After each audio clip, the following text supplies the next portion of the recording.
Soomaaliya halkan waxaan ku haystaa hilib shiid.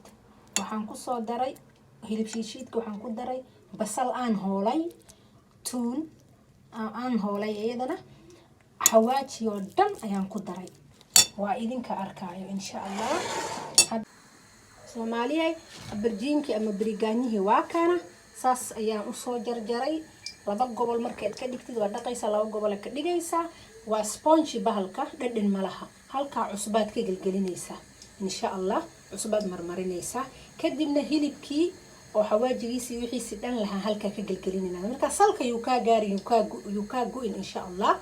meeshas waxaan ku sameeynaa fuulinki insha Allah. kadibna saliidan ku soo ridaya, waan soo dubaya, waa isku soo laabanayna biidnillaahi baari insha Allah.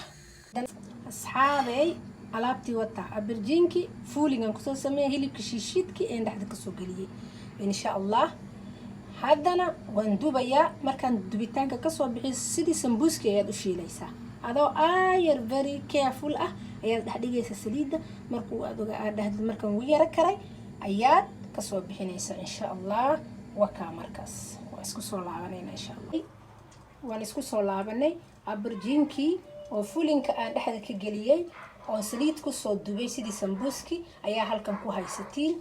halkana waxaan ku hayaa tomato puree qaada ah, cusbaan ku daray. waan walaaqi doonaa markaan isku dhex geliyo ayaan insha Allah halka ku shubi doonaa. halkaas waxaan ku haystaa maxaa dhahay frying pan gudan insha Allah. waan ku shubi doonaa tomato puree aan soo qasay ayaan ku shubi doonaa insha Allah. tomato puree oo soo qasay iyo cusba.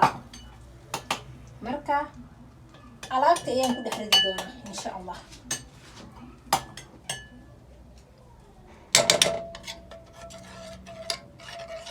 insha Allah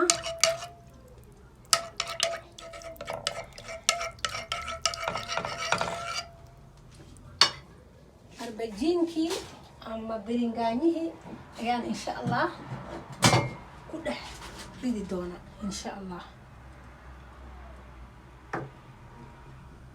waa isku la soo laabanayna insha Allah.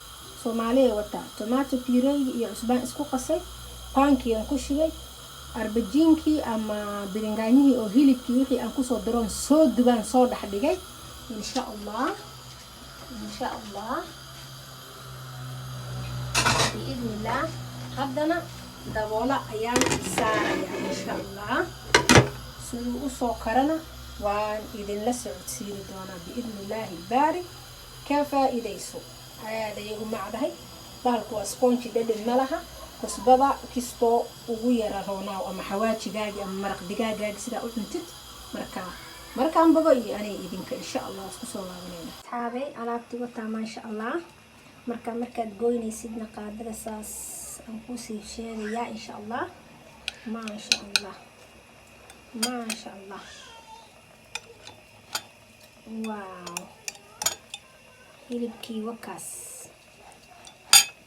sidaas ayuu noqday hilibkii wakaas. alaabta saas ay ku soo baxday maasha Allah. afraad wanaagsan insha Allah. mac salaama. ramadaan kariim. halkan ayaan rayn doonaa.